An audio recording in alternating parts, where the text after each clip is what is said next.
Երբ 1988 թվականի դեկտեմբերի 20-ին ՀԿԿ-ի արխիվներում հայտնաբերվեց մի թղթապանակ, որը չպետք է գոյություն ունենար, բոլորը հասկացան, պատմությունը պետք է վերագրվեր։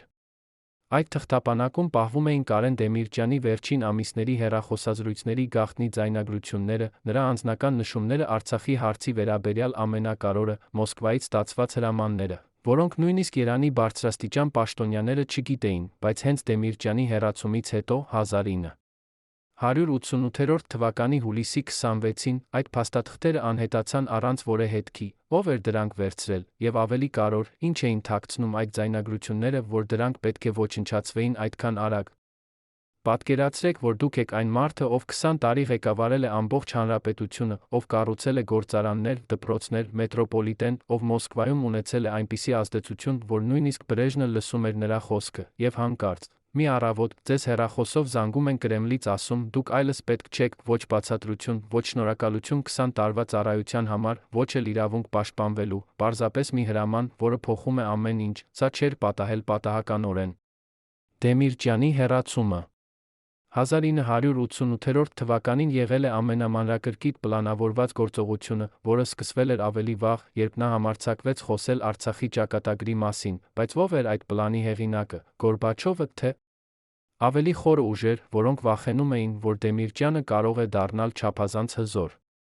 Երբ 1988 թվականի փետրվարի 20-ին Ստեփանակերտի 100 հազարանոց բազմությունը դուրս եկավ փողոց, պահանջելով միանալ Հայաստանին, Դեմիրճյանը գիտեր, որ այս պահից սկսած նրա ճակատագիրը կախված է մի որոշումից, նա կարող էր լռել, ինչպես Մոսկվան ակնկալում էր, կամ կարող էր խոսել, իմանալով, որ դա կարող է արժանալ նրա ամբողջ կարիերան։ Այդ օրը, երբ նա նստած էր իր աշխատասենյակում Հանրապետության հրապարակի վրա, նրա սեղանին ընկած էր երկու հեռագիր, մեկը Գորբաչովից, մյուսը Արցախի ժողովրդից։ Գորբաչովի հեռագիրը պարունակում էր հստակ հրահանգ՝ զսպել ազգայնական տրամադրությունները, օգտագործել բոլոր միջոցները։ Արցախի հեռագիրը պարունակում էր միայն 3 բառ՝ մենք հույս ունենք։ Այդ երեկո Դեմիրճյանը կատարեց իր ընտրությունը։ Նա հրավիրեց իր ամենամոտ խորհրդականներին, ասաց. «Ես չեմ կարող լռել, երբ մեր ժողովուրդը կանչում է», բայց այդ սենյակում ներկա էր մեկը, ով արդեն իսկ որոշել էր, որ Դեմիրճյանը պետք է գնա։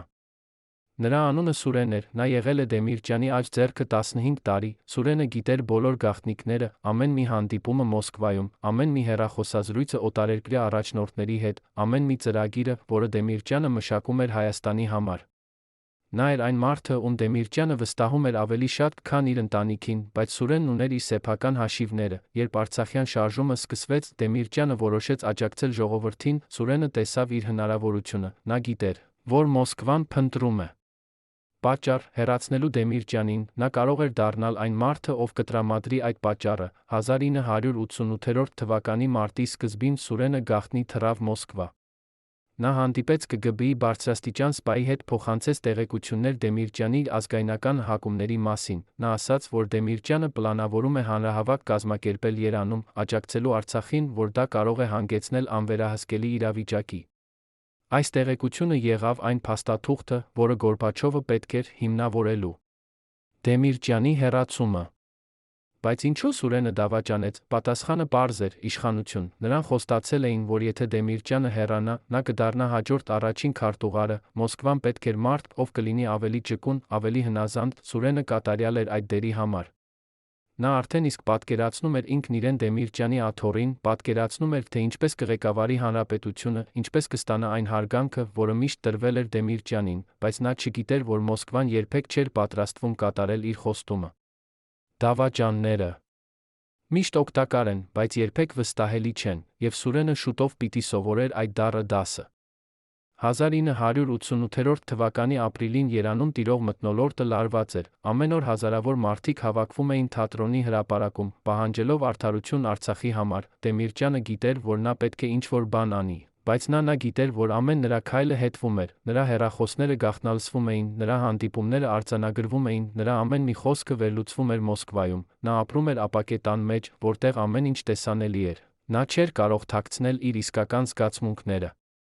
Մի երեկո, երբ նա վերադարձավ տուն, նրա կինը նկատեց, որ նա տարօրինակ լուռ է։ «Ինչ է պատահել», հարցրեց նա։ Դեմիրճյանը նայեց նրան, ասաց. «Նրանք ուզում են ինձ հեռացնել, ես զգում եմ դա»։ Նրա կինը փորձեց նրան հանգստացնել, բայց նա գիտեր, Որ ամուսինը երբեք չէր սխալվում այդպիսի բաներում, Դեմիրճյանն ուներ այն հազվագյուտ ունակությունը, զգալու վտանգը, նախքան այն հասնում էր։ Մայիսի սկզբին Դեմիրճյանը ստացավ հրավեր Մոսկվա խորհրդակցության համար, նա գիտեր, որ դա չէր լինելու սովորական հանդիպում, երբ նա մտավ Կրեմլի այն սենյակը, որտեղ պետք է տեղի ունենար հանդիպումը, նա տեսավ 5 մարդու նստած սեղանի շուրջը։ Գորբաչովը չկար, փոխարենը այնտեղ էին ԿԳԲ-ի ներկայացուցիչները ԿՊՍ կենտկոմի անդամները, նրանք չառաջարկեցին նրան նստել, հանդիպումը տևեց 15 րոպե, նրանք ասացին նրան, որ նա կորցրել է վերահսկողությունը իրավիճակի վրա, որ նա թույլ է տվել ազգայնական տրամադրությունների աճ, որ կենտկոմը որոշել է նրան ազատել պաշտոնից, Դեմիրճյանը փորձեց բացատրել, որ նա անում է այն, ինչ անհրաժեշտ է պահպանելու խաղաղությունը, բայց նրանք չէին լսում, որոշումը արդեն կայացված էր, երբ նա դուրս եկավ այդ սենյակից։ Նա գիտեր, որ նրա 20 տարվա կարիերան ավարտվել է։ Բայց ամենաշոկայինը դեռ առաջ էր, երբ Դեմիրճյանը վերադարձավ Երևան, նա իմացավ, որ Սուրենը նրա ամենավստահելի մարդը արդեն իսկ հանդիպել էր Մոսկվայի ներկայացուցիչների հետ քննարկել էր անցումային ժամանակաշրջանը, Սուրենը չէր սպասում, որ Դեմիրճյանը այդքան արագ կվերադառնա կիմանա ճշմարտությունը, երբ նրանք հանդիպեցին Դեմիրճյանի աշխատասենյակում, Սուրենը չկարողացավ նայել նրա աչքերին։ Ինչու՞, հարցրեց Դեմիրճյանը, Սուրենը լռեց, ես քեզ վստահում էի ավելի, քան ինձ, շարունակեց Դեմիրճյանը, ես քեզ համարում Էй եղբայր, Սուրենը վերջապես բարձրացրեց գլուխը ասաց, դու չէիր հասկանում, որ ժամանակները փոխվել են, դու չէիր ուզում փոխվել, դա քեզ արժեցավ ամեն ինչ, Դեմիրճյանը հասկացավ, որ նա կորցրել էր ոչ միայն իր պաշտոնը, այլ այն մարդուն, ում նա համարում էր իր ամենամոտ ընկերը։ Հուլիսի 26-ին 1988 թվականին Կարեն Դեմիրճյանը պաշտոնապես ազատվեց Հայաստանի ԿՊ առաջին քարտուղարի պաշտոնից, պաշտոնական հայտարարությունը խոսում էր առողջական խնդիրների անձնական ցանկության մասին, բայց բոլորը գիտեին իրական պատճառը, նա համարձակվել էր խոսել Արցախի մասին, դա եղել էր նրա մեղքը, բայց պատմությունը դեռ չէր ավարտվել, Դեմիրճյանի հեռացումից հետո իրավիճակը Հայաստանում ոչ միայն չբարելավվեց, այլ ավելի վատացավ, Սուրենը, ով սպասում էր, որ կդառնա առաջին քարտուղար, երբեք չստացավ այդ պաշտոնը, Մոսկվան նշանակեց մեկ ուրիշին, մարդու, ով ընդհանրապես չէր ճանաչում Հայաստանը, Սուրենը հասկացավ, որ նրան օգտագործել նետել են, բայց արդեն ուշ էր, նա կորցրել էր ամեն ինչ, իր պատիվը, իր ընկերներին, իր ապագան։ Ինչ էր մտածում Դեմիրճյանը այդ վերջին օրերին, երբ նա հավաքում էր իր իրերը իր աշխատասենյակից, արդյոք նա զղջում էր, որ խոսել էր Արցախի մասին, արդյոք նա ցանկանում էր, որ լռել լիներ պահպանել իր պաշտոնը, նրա մոտիկ ընկերներից մեկը, ով այդ օրերին եղել է նրա կողքին, հիշում է, որ Դեմիրճյանը ասել է, ես կարող էի լռել մնալ իմ աթոռին, բայց ինչից օգուտ այդ աթոռը, եթե ես չեմ կարող օգնել իմ ժողովրդին, ես ընտրեցի խիղճս, ոչ թե իշխանությունը։ Այս խոսքերը բնութագրում են Դեմիրճյանին ավելի լավ, քան ցանկացած պաշտոնական կենսագրություն, նա եղել է մարդ, ով հավատում էր, որ առաջնորդը պետք է ծառայի իր ժողովրդին, ոչ թե իր կարիերային շահերին։ Բայց ով էին այն ուժերը, որոնք իրականում ուզում էին Դեմիրճյանի հեռացումը, արդյոք դա միայն Գորբաչովն էր, թե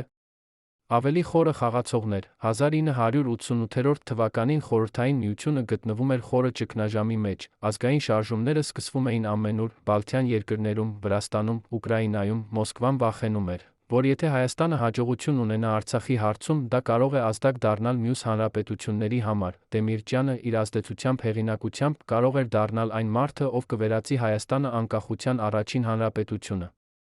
Եվ դա էր ճիշտ այն բանը, ինչից Մոսկվան ամենաշատն էր վախենում, հետաբար Դեմիրճյանը պետք է հեռացվեր, նախքան նա դառնար չափազանց հզոր։ Կային նա տնտեսական շահեր, Դեմիրճյանը 20 տարվա ընթացքում կառուցել էր հզոր տնտեսություն Հայաստանում, նա ներգրավել էր ներդրումներ, կառուցել էր գործարաններ, զարգացրել էր գյուղատնտեսությունը, բայց այդ հաջողությունը նա նշանակում էր, որ Հայաստանը դառնում էր ավելի քիչ կախված Մոսկվայից, եւ կային մարդիկ Կրեմլում, ովքեր չէին ուզում, որ հանրապետությունները դառնան անկախ, նրանք ուզում էին պահպանել կենտրոնացված վերահսկողությունը, Դեմիրճյանը խոչընդոտ էր այդ պլանների համար, հետաբար, նրա հեռացումը եղել է ոչ միայն քաղաքական, այլ տնտեսական որոշում։ Երբ Դեմիրճյանը հեռացավ իր պաշտոնից, նա չհեռացավ հանրային կյանքից, նա շարունակեց հանդիպել մարդկանց հետ, շարունակեց խոսել Արցախի մասին, շարունակեց պայքարել իր ժողովրդի իրավունքների համար, բայց նա արդեն իսկ չուներ այն իշխանությունը, որը նախկինում ուներ, նա դարձել էր պարզապես մի ձայն բազմության մեջ, նրա ձայնը այլևս չէր լսվում Մոսկվայում, սակայն նրա ազդեցությունը Հայաստանում մնաց, մարդիկ հիշում էին նրան որպես առաջնորդ, ով համարձակվել էր խոսել, երբ մյուսները լռում էին։ Եվ այդ հիշողությունը ավելի հզոր էր, քան ցանկացած պաշտոն։ Տարիներ անց, երբ Խորհրդային Միությունը փլուզվեց, Հայաստանը դարձավ անկախ, շատերը հիշեցին Դեմիրճյանի խոսքերը, նրանք հասկացան, որ նա եղել է իր ժամանակից առաջ, որ նա տեսել էր ապագան, երբ մյուսները դեռ ապրում էին անցյալում, եւ նրանք հարցրին իրենց. ինչ կլիներ, եթե Դեմիրճյանին թույլ տային շարունակել իր աշխատանքը, արդյոք Արցախի հարցը կլուծվեր այլ կերպ, արդյոք Հայաստանը կունենար այլ ճակատագիր, այս հարցերը մնում են առանց պատասխանի, բայց դրանք ցույց են տալիս, թե որքան կարևոր էր Դեմիրճյանի դերը այդ ճակատագրական օրերին։ 1988 թվականի ամռանը, երբ Դեմիրճյանն արդեն հեռացված էր իր պաշտոնից, Երևանում տեղի ունեցավ մի իրադարձություն, որը շատերը չգիտեն, մի երեկո, երբ Արը մայր էր մտնում Արարատի հետում, Դեմիրճյանի տուն եկավ մի անծանոթ այցելու։ Նա չներկայացավ, չասաց իր անունը, բայց նա ասաց, որ եկել է Մոսկվայից, ունի կարևոր տեղեկություն։ Այդ մարդը նստեց Դեմիրճյանի հետ 2 ժամ, պատմեց նրան ամեն ինչ, ինչպես էր պլանավորվել նրա հեռացումը, ով էր դավաճանել, ինչ խոստումներ էին տրվել Սուրենին։ Ինչու Մոսկվան այդքան վախենում էր նրանից, երբ այդ մարդը հեռացավ, Դեմիրճյանը նստեց իր աշխատասենյակում երկար ժամանակ լռեց, նրա կինը մտավ, տեսավ, որ նա լացում է։ Ինչու ես լացում, հարցրեց նա, Դեմիրճյանը նայեց նրան, ասաց. ես լացում եմ ոչ թե ինձ համար, այլ մեր ժողովրդի համար, նրանք կորցրին մի առաջնորդ, ով իսկապես հոգ էր տանում նրանց մասին։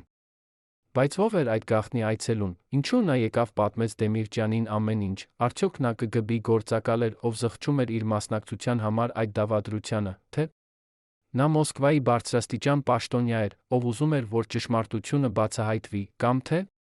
նա պարզապես մի մարդ էր, ով հավատում էր արդարությանը, չէր կարող լռել, մենք երբեք չենք իմանա նրա ինքնությունը, բայց նրա այցելությունը փոխեց Դեմիրճյանի ընկալումը իր սեփական պատմության մասին, նա հասկացավ, որ նրա հեռացումը եղել է ավելի մեծ խաղի մաս, որտեղ նա եղել է միայն մի խաղաքար։ Այդ գիշերից հետո Դեմիրճյանը սկսեց գրել իր հուշերը, նա ուզում էր, որ ապագա սերունդները իմանան ճշմարտությունը, ինչ իրականում տեղի ունեցավ 1988 թվականին, նա գրեց Արցախի շարժման մասին, Մոսկվայի ճնշումների մասին, Սուրենի դավաճանության մասին, այն գաղտնի հանդիպումների մասին, որտեղ որոշվում էր Հայաստանի ճակատագիրը, բայց նա երբեք չավարտեց այդ հուշերը։ 1999 թվականին, երբ նա վերադարձավ քաղաքականություն, դարձավ խորհրդարանի նախագահ, նա այլս չուներ ժամանակ գրելու համար, եւ երբ տեղի ունեցավ 1999 թվականի հոկտեմբերի 27-ի ողբերգությունը, այդ հուշերը մնացին անավարտ։ Բայց նույնիսկ առանց այդ հուշերի, Դեմիրճյանի պատմությունը շարունակում է ապրել, նա մնաց որպես խորհրդանիշ, առաջնորդի, ով ընտրեց իր ժողովուրդը իր կարիերայից, ով համարձակվեց խոսել, երբ լռելը ավելի անվտանգ էր, ով վճարեց բարձր գին իր համոզմունքների համար, եւ այսօր, երբ մենք նայում ենք հետ այդ օրերին, մենք տեսնում ենք, որ Դեմիրճյանը չէր սխալվում, նա տեսավ ապագան, երբ մյուսները կույր էին, նա հասկացավ, որ Արցախի հարցը կլինի Հայաստանի ճակատագրական հարցը։ Եվ նա փորձեց անել այն, ինչ կարող էր, նույնիսկ գիտենալով, որ դա կարող է արժենալ նրան ամեն ինչ։ Ուրեմն, երբ մենք խոսում ենք Կարեն Դեմիրճյանի մասին, մենք պետք է հիշենք ոչ միայն նրա հաջողությունները որպես առաջնորդ, այլ նրա քաջությունը որպես մարդ, նա ցույց տվեց, որ իսկական առաջնորդությունը նշանակում է ոչ թե իշխանության պահպանում, այլ ճիշտ բանի համար կանգնելը, նույնիսկ երբ դա նշանակում է ամեն ինչ կորցնել, եւ այդ դասը, որը նա մեզ թողեց, ավելի արժեքավոր է, քան ցանկացած պաշտոն կամ տիտղոս։ Բայց պատմությունը դեռ չի ավարտվել, դեռս կան հարցեր, որոնց պատասխանները մենք չգիտենք, ինչ էր այն գաղտնի հրամանը, որը Գորբաչովը տվեց Դեմիրճյանի հեռացման համար, ով էր իրականում այն մարդը, ով եկավ Դեմիրճյանի տուն, պատմեց նրան ամեն ինչ։ Եվ ամենակարևորը, ինչ կլիներ, եթե Դեմիրճյանին թույլ տային շարունակել իր աշխատանքը, արդյոք Հայաստանի պատմությունը կլիներ այլ, արդյոք Արցախի ճակատագիրը կլիներ այլ, այս հարցերը մնում են բաց, թերս մենք երբեք չենք ստանա լրիվ պատասխանները։ Բայց մի բան հստակ է. Կարեն Դեմիրճյանը եղել է մարդ, ով փորձեց փոխել պատմությունը, նույնիսկ եթե նա չհաջողեց, նրա փորձը մնում է որպես ոգեշնչման աղբյուր մեզ բոլորի համար։ Մինչ վերջին պահը ես հավատացի, որ մենք կփրկվենք, ասում է Դեմիրճյանի անձնական պահապանության նախկին սպան, ձեռքերը դեռս դողալով 35 տարի անց, ինչ գիտեր այս մարդը, ինչ որ մենք չգիտենք։ Այս երեկո 3 նախկին անդամներ Դեմիրճյանի ներքին շրջանակից առաջին անգամ խոսում են այն գաղտնիքների մասին, որոնք պահել են տասնամյակներ, նրանց բացահայտումները կփոխեն այն ամենը, ինչ դուք կարծում էիք, որ գիտեք վերջին օրերի մասին, վեր իրականում պատասխանատու Դեմիրճյանի անկման համար, ինչպիսին էին այն գաղտնի հանդիպումները, որտեղ որոշվում էր ամեն ինչ, եւ ամենակարևորը, ինչու այս մարդիկ որոշեցին վերջապես խոսել։ 1988 թվականի օգոստոսին, երբ Երանի տապը հասնում էր 40 աստիճանի, Դեմիրճյանը նստած էր իր նոր աշխատասենյակում, ավելի փոքր, ավելի խավար, առանց այն հսկայական պատուհանների, որոնք նախկինում թույլ էին տալիս տեսնել ամբողջ քաղաքը, նրան նշանակել էին Գերագույն խորհրդի պրեզիդիումի նախագահի տեղակալ, պաշտոն, որն ունեցել է միայն ձական իշխանություն, Մոսկվան ուզում էր, որ նա մնա տեսանելի, բայց անուշ։ Նրա նոր սեղանի վրա ընկած էր մի թուղթ, որը նա կարդում էր արդեն երրորդ անգամ։ Դա նամակ էր Արցախից, գրված մի ծերունու ձեռքով, ով աղաչում էր նրան չմոռանալ իրենց, դուք եղել եք մեր միակ հույսը, գրված էր այնտեղ, եւ մենք դեռ հույս ունենք, որ դուք կվերադառնաք։ Դեմիրճյանը ծալեց նամակը, դրեց իր գրպանը, նա գիտեր, որ այլս չի կարող օգնել, բայց նա չէր կարող մոռանալ։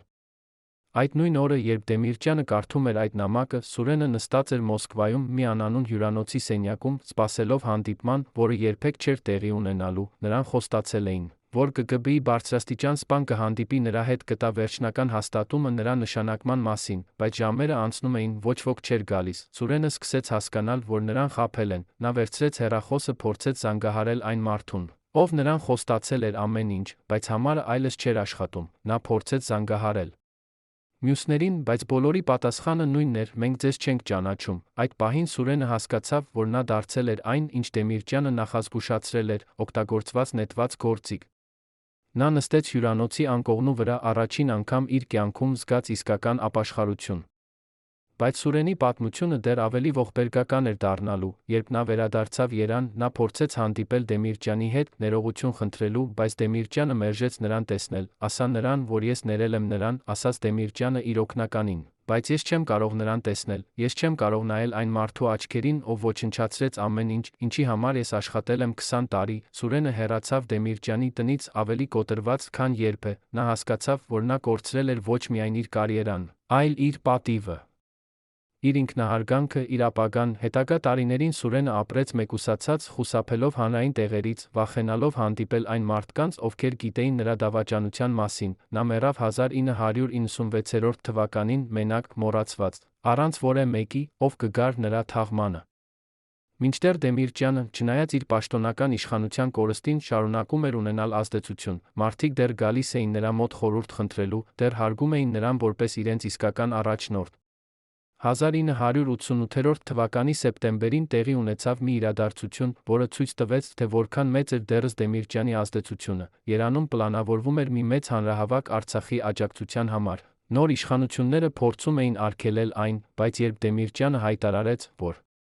նա կմասնակցի այդ հանրահավաքին, հազարավոր մարդիկ եկան, իշխանությունները չկարողացան արգելել, քանի որ նրանք վախենում էին, որ եթե նրանք ուժ գործադրեն Դեմիրճյանի դեմ, ժողովուրդը կապ ստամբի։ Այդ օրը Դեմիրճյանը խոսեց բազմությանը, ասաց. Նրանք կարող են վերցնել իմ պաշտոնը, բայց նրանք չեն կարող վերցնել իմ հավատը մեր ժողովրդի արդար պայքարի նկատմամբ։ Այդ խոսքերը արձագանքեցին ամբողջ հրապարակում, մարդիկ հասկացան, որ Դեմիրճյանը դեռ նրանց հետ է։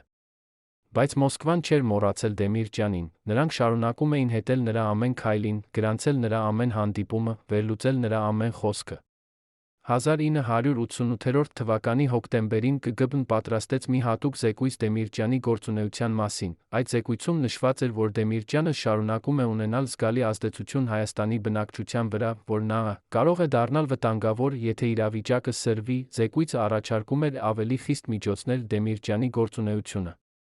սահմանափակելու համար, բայց այդ միջոցները երբեք չիրականացվեցին, քանի որ Մոսկվան հասկացավ, որ ցանկացած գործողություն Դեմիրճյանի դեմ կարող է հանգեցնել անկառավարելի իրավիճակի։ Նրանք որոշեցին պարզապես սպասել, հուսալ, որ ժամանակի ընթացքում Դեմիրճյանի ազդեցությունը կթուլանա։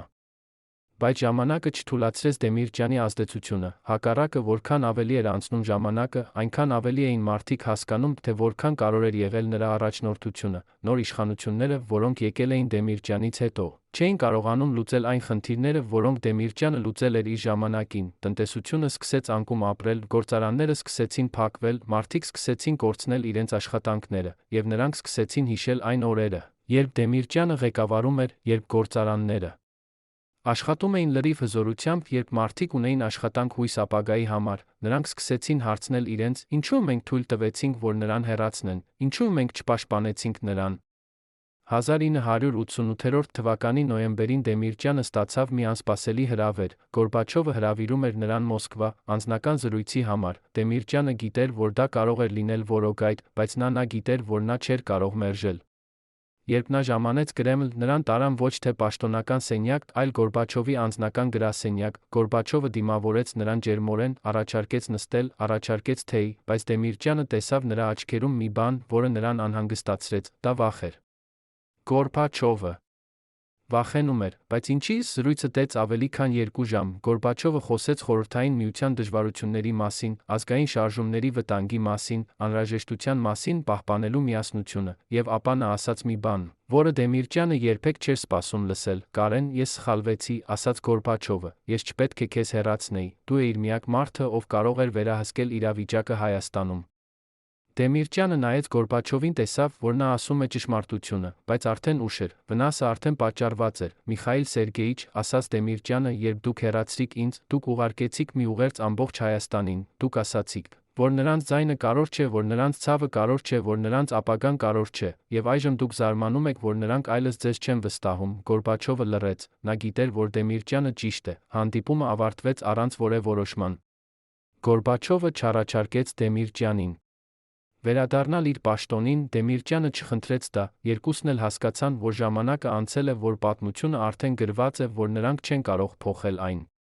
Երբ Դեմիրճյանը վերադարձավ Երևան, նա պատմեց իր ամենամոտ ընկերներին այդ հանդիպման մասին, նրանք հարցրին նրան, արդյոք նա կցանկանար վերադառնալ իր պաշտոնին, եթե նրան առաջարկեին, Դեմիրճյանը մտածեց երկար, ապա ասաց, ոչ, ես արդեն իմացա, թե ինչ է նշանակում լինել իշխանության մեջ չկարողանալ օգնել քո ժողովրդին, ես նախընտրում եմ լինել դրսում ունենալ իմ խիղճը մաքուր, քան լինել ներսում ապրել սուտի մեջ։ Այս խոսքերը ցույց տվեցին, որ Դեմիրճյանը փոխվել էր, նա այլևս չէր այն մարդը, ով 20 տարի ղեկավարել էր հանրապետությունը, նա դարձել էր ավելի իմաստուն, ավելի խորը, ավելի մարդկային։ Արդյոք Դեմիրճյանը երբե զղջաց իր ընտրության համար, արդյոք նա երբե մտածեց, թե ինչ կլիներ, եթե նա լռեր, պահպաներ իր պաշտոնը։ Նրա մոտիկ ընկերներից մեկը հիշում է մի զրույց, որը տեղի ունեցավ 1989 թվականի ձմռանը։ Նրանք նստած էին Դեմիրճյանի տանը, խմում էին հայկական կոնյակ, խոսում էին կյանքի մասին։ Գիտես, ասաց Դեմիրճյանը, երբ ես երիտասարդ էի, ես մտածում էի, որ հաջողությունը նշանակում է ունենալ իշխանություն, ունենալ պաշտոն, ունենալ հարգանք։ Բայց այժմ ես հասկանում եմ, որ իսկական հաջողությունը նշանակում է ապրել այնպես, որ երբ դու նայում ես հայելուն, դու սիրում ես այն մարդուն, ում դու տեսնում ես, եւ ես կարող եմ ասել, որ ես սիրում եմ այն մարդուն, ով ես դարձել եմ։ Պատկերացրեք, որ ձեր անձնական բժիշկը պահում է գաղտնիք, որը կարող էր փոխել ամբողջ ազգի ճակատագիրը։ Երբ Դեմիրճյանը ունեցավ գլխացավ, նրա անձնական բժիշկը գաղտնի կանչվում էր պալատ, ոչ մի ախտորոշում չէր հասնում պաշտոնական փաստաթղթերին։ Բայց ԿԳԲ-ի արխիվները պահպանում են ցուցակ այն դեղամիջոցների, որոնք պատվիրվել էին Դեմիրճյանի համար։ Այդ ցուցակը բացահայտում է մի հիվանդություն, որը Դեմիրճյանը թաքցրել էր հայ ժողովրդից տասնամյակներ շարունակ։ Այս ֆիլմում դուք կտեսնեք բժշկական ապացույցները, որոնք փոխում են այն ամենը, ինչ դուք գիտեիք Դեմիրճյանի վերջին տարիների մասին, ինչ էր այդ հիվանդությունը, ինչու այն պահվում էր այդքան խիստ գաղտնիք, եւ ամենակարևորը, արդյոք այդ հիվանդությունը ազդեց նրա որոշումների վրա այն ճակատագրական օրերին։ 1989 թվականի գարնանը Դեմիրճյանի առողջական վիճակը սկսեց վատանալ, նա ունեցավ հաճախակի գլխացավեր, գիշերները չէր կարողանում քնել, կորցնում էր քաշը, նրա անձնական բժիշկը, դոկտոր Արամը, անհանգստացավ, առաջարկեց մանրակրկիտ հետազոտություն, բայց Դեմիրճյանը մերժեց, ես չունեմ ժամանակ հիվանդանալու համար, ասաց նա, ես ունեմ ավելի կարևոր գործեր, բայց դոկտոր Արամը չհանգստացավ։ Նա գաղտնի վերցրեց Դեմիրճյանի արյան նմուշներ, ուղարկեց դրանք Մոսկվա, հատուկ լաբորատորիա, արդյունքները վերադարձան 2 շաբաթ անց, դրանք ցնցեցին դոկտոր Արամին, Դեմիրճյանը ունեցել է լուրջ սրտի հիվանդություն, որը կարող էր ցանկացած պահի հանգեցնել ողբերգության, բայց ինչպես ասել դա Դեմիրճյանին, մարդուն, ով արդեն իսկ կրում էր այնքան մեծ բեռ։ Դոկտոր Արամը որոշեց խոսել Դեմիրճյանի կնոջ հետ, նա ցույց տվեց նրան բժշկական եզրակացությունները, բացատրեց, թե որքան լուրջ է իրավիճակը, Դեմիրճյանի կինը լացավ, բայց ապա հավաքվեց, ասաց, մենք չպետք է ասենք նրան։ Նա արդեն իսկ ունի բավական անհանգստություններ, եթե նա իմանա իր հիվանդության մասին, դա կկոտրի նրան, դոկտոր Արամը համաձայնեց, բայց նա սկսեց գաղտնի բուժում, նա սկսեց տալ Դեմիրճյանին հատուկ դեղամիջոցներ, ասելով, որ դրանք վիտամիններ են։ Դեմիրճյանը չկասկածեց, նա վստահում էր դոկտոր Արամին։ Ամբողջովին, բայց հիվանդությունը շարունակում էր առաջընթաց ունենալ, Դեմիրճյանի սիրտը թուլանում էր ամեն օր, դոկտոր Արամը գիտեր, որ ժամանակը սպառվում է։ 1989 թվականի ամռանը Դեմիրճյանը ունեցավ առաջին լուրջ սրտի նոպան, դա տեղի ունեցավ գիշերը, երբ նա մենակ էր իր աշխատասենյակում, նա զգաց սուր ցավ կրծքավանդակում, չկարողացավ շնչել, ընկավ գետին, բարեբախտաբար։ Նրա պահապանը լսեց աղմուկը արագ մտավ, նա կանչեց շտապ օգնություն, Դեմիրճյանը տեղափոխվեց հիվանդանոց, բայց ոչ թե սովորական հիվանդանոց, այլ ԿԳԲ-ի հատուկ բժշկական կենտրոն, որտեղ բուժվում էին միայն բարձրաստիճան պաշտոնյաները։ Այնտեղ նրան հետազոտեցին ամենալավագույն բժիշկները, նրանք հաստատեցին դոկտոր Արամի ախտորոշումը, Դեմիրճյանի սիրտը լուրջ վնասված էր, նա պետք է անմիջապես սկսեր բուժում, բայց Դեմիրճյանը մերժեց մնալ հիվանդանոցում, ես պետք է վերադառնամ աշխատանքի, ասաց նա, իմ ժողովուրդը կարիք ունի ինձ։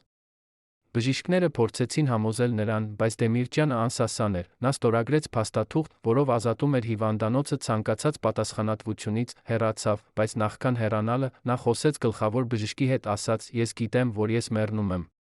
Բայց ես ուզում եմ մեռնել աշխատելով, ոչ թե պառկած հիվանդանոցային մահճակալում։ Գլխավոր բժիշկը տեսավ նրա աչքերում այնպիսի վճռականություն, որ հասկացավ, անիմաստ է փորձել նրան կանգնեցնել, նա տվեց Դեմիրճյանին հատուկ դեղամիջոցներ, ասաց. առնվազն վերցրեք սրանք։ Դրանք կօգնեն ձեզ ապրել ավելի երկար։ Դեմիրճյանը վերցրեց դեղերը, հեռացավ, բայց նա երբեք չօգտագործեց դրանք, նա չէր ուզում ապրել դեղերի միջոցով, նա ուզում էր ապրել իր սեփական ուժերով, որքան էլ կարճ լիներ այդ ժամանակը։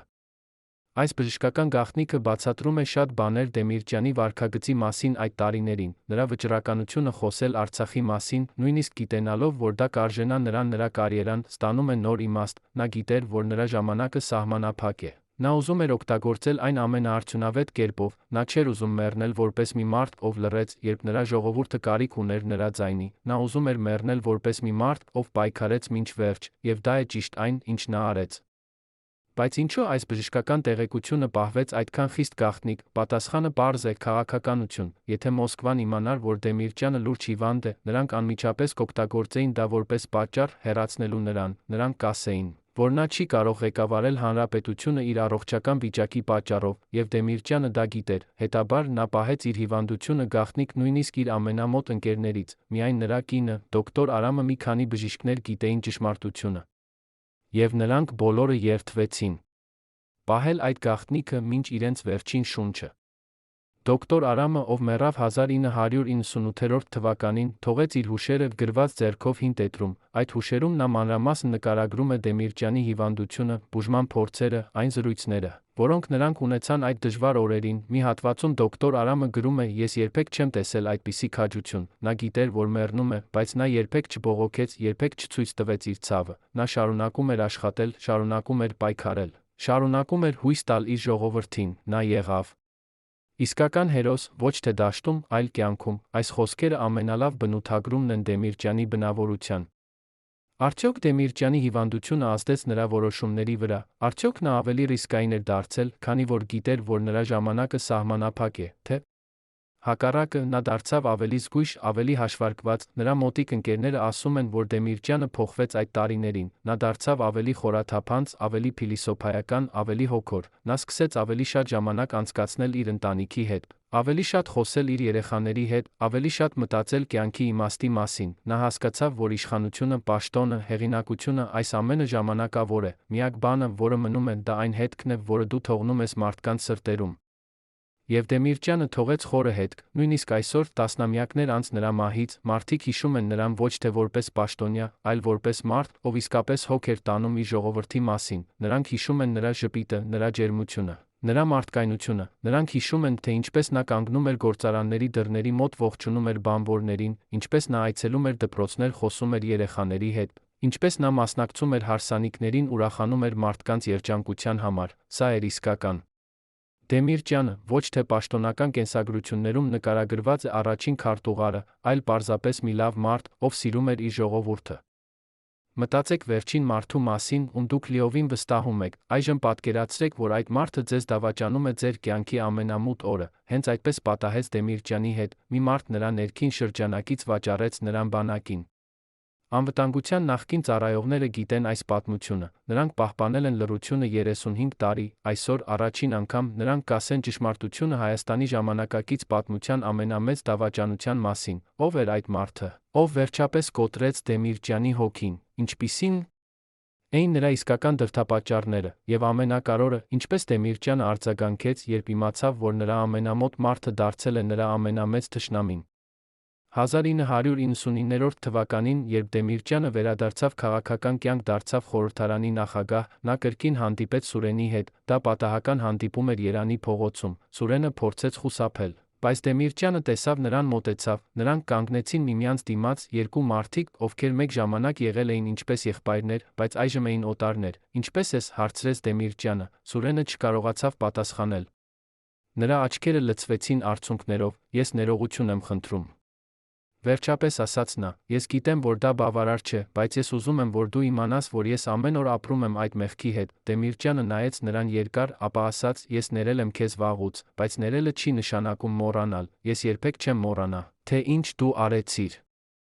Այդ հանդիպումից հետո Սուրենը փոխվեց, նա սկսեց խոսել մարդկանց հետ, պատմել իր պատմությունը, նախազգուշացնել նրանց դավաճանության վտանգների մասին, նա դարձավ մի տեսակ ապաշխարող, ով փորձում էր փրկել իր հոգին, պատմելով ճշմարտությունը։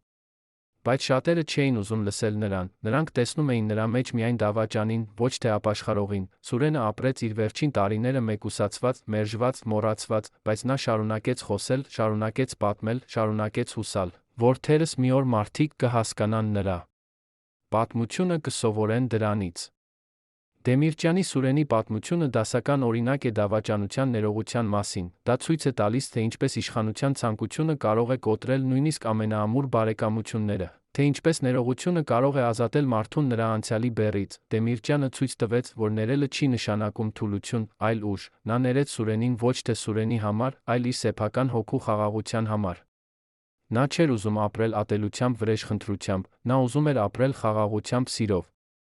Բայց Սուրենը միակ դավաճանը չէր, կային ուրիշներ էլ, մարդիկ, ովքեր Դեմիրճյանի ժամանակներում օգտվել էին նրա հովանավորությունից, բայց երբ նա ընկավ, նրանք շրջվեցին նրա դեմ, կային մարդիկ, ովքեր հանրային տեղերում քննադատում էին Դեմիրճյանին, բայց գաղտնի շարունակում էին օգտվել այն կապերից, ռեսուրսներից, որոնք նա ստեղծել էր։ Կային մարդիկ, ովքեր ասում էին, որ Դեմիրճյանը հին ռեժիմի ներկայացուցիչ է, բայց իրենք էին ամենից շատ օգտվել այդ հին ռեժիմից։ Այս կեղծավորությունը ցավեցրեց Դեմիրճյանին ավելի շատ, քան Սուրենի բացահայտ դավաճանությունը, քանի որ բացահայտ թշնամուց դու գոնե գիտես, թե ինչ սպասել, բայց կեղծ ընկերը ավելի վտանգավոր է։ 1999 թվականների կեսերին Դեմիրճյանը սկսեց գրել իր հուշերը, նա ուզում էր թողնել մի փաստաթուղթ, որը կպատմեր ճշմարտությունը այն ամենի մասին, ինչ տեղի ունեցավ, նա գրեց Սուրենի մասին, այլ դավաճանների մասին, Մոսկվայի ճնշումների մասին, Արցախի շարժման մասին, բայց նա գրեց այն մարդկանց մասին, ովքեր մնացին հավատարիմ, ովքեր աջակցեցին նրան նրա ամենադժվար օրերին, ովքեր երբեք չդավաճանեցին իրենց սկզբունքներին։ Այս հուշերը պետք է լինեին նրա վերջին ուղերձը ապագա սերունդներին, բայց ճակատագիրը որոշեց այլ կերպ։ 1999 թվականի հոկտեմբերի 27-ին, երբ տեղի ունեցավ խորհրդարանի ողբերգությունը, այդ հուշերը մնացին անավարտ։ Դեմիրճյանի պատմությունը դավաճանության հավատարմության մասին դաս է մեզ բոլորի համար, դա ցույց է տալիս, որ իշխանությունը կարող է փոխել մարդկանց, կարող է դարձնել նրանց այն, ինչ նրանք երբեք չէին մտածել դառնալ, բայց դա նա ցույց է տալիս, որ կան մարդիկ, ովքեր մնում են հավատարիմ իրենց սկզբունքներին, անկախ հետանքներից։ Դեմիրճյանը եղավ այդպիսի մարդ, նա կարող էր լռել, կարող էր համաձայնվել Մոսկվայի հետ, կարող էր պահպանել իր պաշտոնը, բայց նա ընտրեց խոսել, ընտրեց կանգնել իր ժողովրդի կողքին, ընտրեց վճարել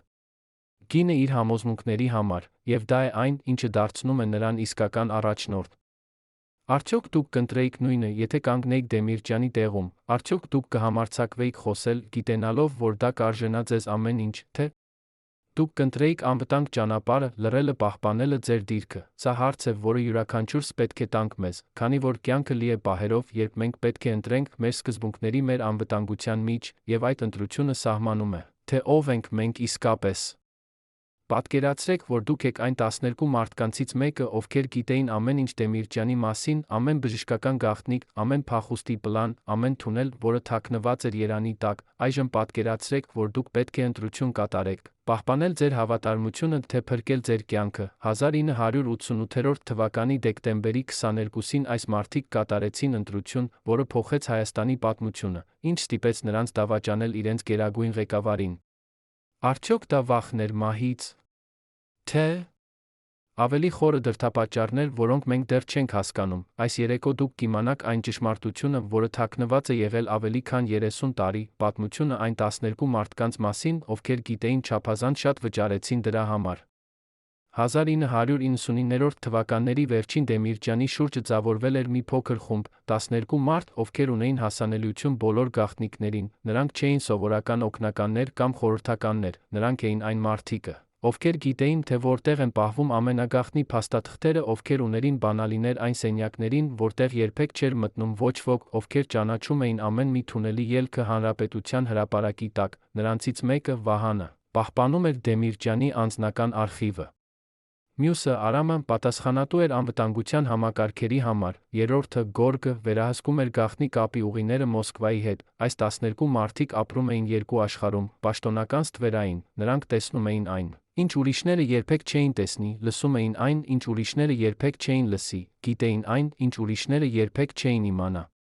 Բայց այս գիտելիքը դարձավ նրանց անեծքը։ 1999 թվականի սկզբին, երբ Խորհրդային Միությունը սկսեց փլուզվել, Հայաստանը շարժվում էր դեպի անկախություն, այս 12 մարդիկ հասկացան, որ նրանք գտնվում են վտանգի մեջ։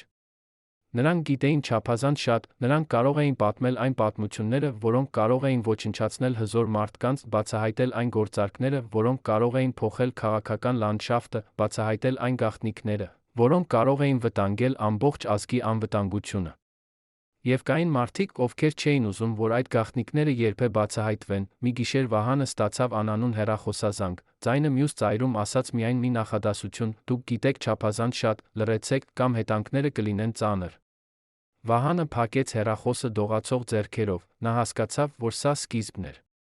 Հաջորդ շաբաթվա ընթացքում 12 մարդկանցից յուրաքանչյուրը ստացավ նմանատիպ զանգ, ոմանք ստացան նամակներ, առանց ստորագրության, բայց հստակ նախազգուշացումներով, ուրիշներ հայտնաբերեցին, որ նրանց տները հետվում են, նրանց հեռախոսները գաղտնալսվում են, նրանց ընտանիքները սպառնալիքների տակ են։ Արամը մի առավոտ արթնացավ, գտավ իր մեքենայի ապակու վրա թողնված նշում՝ «Ձեր դուստրը շատ գեղեցիկ է»։ Կարելի է, որ նա մնա այդպես։ Այդ պահից Արամը հասկացավ, որ սա այլևս ոչ թե պարզ սպառնալիք էր, այլ իրական վտանգ։ Նա գիտեր, որ նա պետք է ընտրություն կատարի իր ընտանիքի անվտանգության, իր հավատարմության միջ, եւ նա ընտրեց իր ընտանիքը, նա չէր միակը։ Մեկ առ մեկ 12 մարդիկը սկսեցին լռել, նրանք դադարեցին խոսել այն մասին, ինչ գիտեին, նրանք սկսեցին ոչնչացնել փաստաթղթերը, ջնջել ձայնագրությունները, այրել նամակները, նրանք փորձում էին ջնջել իրենց անցյալը, հեռանալ այն ստվերներից, որոնք հետապնդում էին նրանց, բայց Դեմիրճյանը նկատեց, նա տեսավ, թե ինչպես են փոխվում նրա ամենամոտ մարդիկը, ինչպես են նրանք խուսափում նրա հայացքից, ինչպես են նրանք դողում, երբ նա հարցնում է նրանց։ Մի երեկո նա հրավիրեց Վահանին իր աշխատասենյակ։ «Ինչով են սպառնում քեզ»։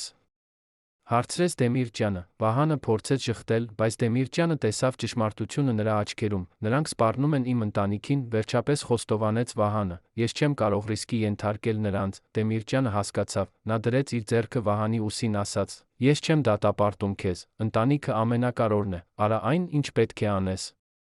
Բայց Դեմիրճյանը նա հասկացավ, որ նա կորցնում է իր վերջին պաշտպանությունը։ Այդ 12 մարդիկը եղել էին նրա Վահանը, նրա աչքերն ու ականջները, նրա կապը իրականության հետ, եւ այժմ նրանք մեկ առ մեկ լքում էին նրան, ոչ թե դավաճանությունից, այլ վախից։ Դեմիրճյանը չէր կարող մեղադրել նրանց, նա ինքը հայր էր, ինքը ամուսին էր, ինքը հասկանում էր, թե ինչ նշանակում է պաշտպանել քո սիրելիներին, բայց նա հասկանում էր, որ այս լռությունը, այս վախը, այս ինքնացենզուրան կարող էր հանգեցնել ավելի մեծ ողբերգության։ Քանի որ երբ ճշմարտությունը թաքնված է, երբ գաղտնիքները թաղված են, երբ պատմությունը ջնջված է, ապա նույն սխալները կրկնվում են կրկին։ 1998 թվականի գարնանը 12 մարդկանցից միայն 3-ը մնացին Դեմիրճյանի կողքին, մյուսները հեռացել էին, ոմանք տեղափոխվել էին այլ քաղաքներ, ոմանք փոխել էին իրենց աշխատանքը, ոմանք պարզապես անհետացել էին։ Այդ երեք մարդիկը, Վահանը, Արամը, Գորգը որոշեցին մնալ մինչ վերջ, նրանք գիտեին, որ դա վտանգավոր է, բայց նրանք նա գիտեին, որ Դեմիրճյանը կարիք ուներ նրանք հանդիպում էին գաղտնի, խոսում էին ծածկագրերով, փոխանցում էին տեղեկություններ միայն անձամբ, նրանք դարձել էին ստվերներ, տեսանելի, բայց անհասանելի, ներկա, բայց անտեսանելի, եւ նրանք շարունակում էին պահպանել այն գաղտնիքները, որոնք կարող էին փոխել ամեն ինչ։ Բայց ով էր սպառնում այդ մարդկանց, ով էր այնքան հզոր, այնքան վախեցած, որ պատրաստ էր սպառնալ անմեղ ընտանիքներին, պատասխանը ավելի բարդ էր, քան թվում էր, դա չէր մեկ մարդ կամ մեկ կազմակերպություն, դա էր ամբողջ համակարգ, մարդիկ, ովքեր ունեին իշխանություն ուզում էին պահպանել այն, մարդիկ, ովքեր ունեին գաղտնիքներ վախենում էին, որ դրանք կբացահայտվեն, մարդիկ, ովքեր ապրել էին հին ռեժիմում չէին ուզում, որ նոր ռեժիմը իմանա նրանց անցյալի մասին, դրանք էին նախկին ԿԳԲ-ի սպաները, ովքեր այժմ աշխատում էին նոր կառավարությունում, դրանք էին նախկին կուսակցական պաշտոնյաները, ովքեր այժմ ներկայանում էին որպես ժողովրդավարներ, դրանք էին բիզնեսմենները, ովքեր հարստացել էին խորհրդային ռեսուրսների յուրացումից, եւ նրանք բոլորը ունեին մեկ ընդհանուր շահ՝ պահպանել իրենց գաղտնիքները։ Արդյոք այդ 12 մարդիկը երբե խոսեցին, արդյոք նրանք երբե բացահայտեցին այն, ինչ գիտեին, երեքը, ովքեր մնացին Դեմիրճյանի կողքին մինչ վերջ, մեռան 1999 թվականի հոկտեմբերի 27-ին խորհրդարանի ողբերգության ժամանակ։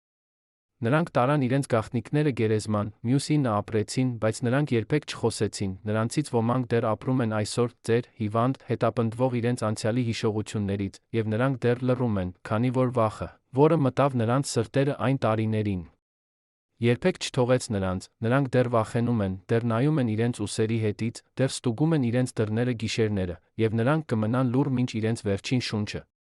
Անվտանգության ծառայությունը Դեմիրճյանի ժամանակներում պահպանում էր հատուկ թղթապանակներ, կոդով UM0544, այդ թղթապանակները այնքան գաղտնի էին, որ գոյություն ունեին միայն 3 օրինակ ամբողջ երկրում։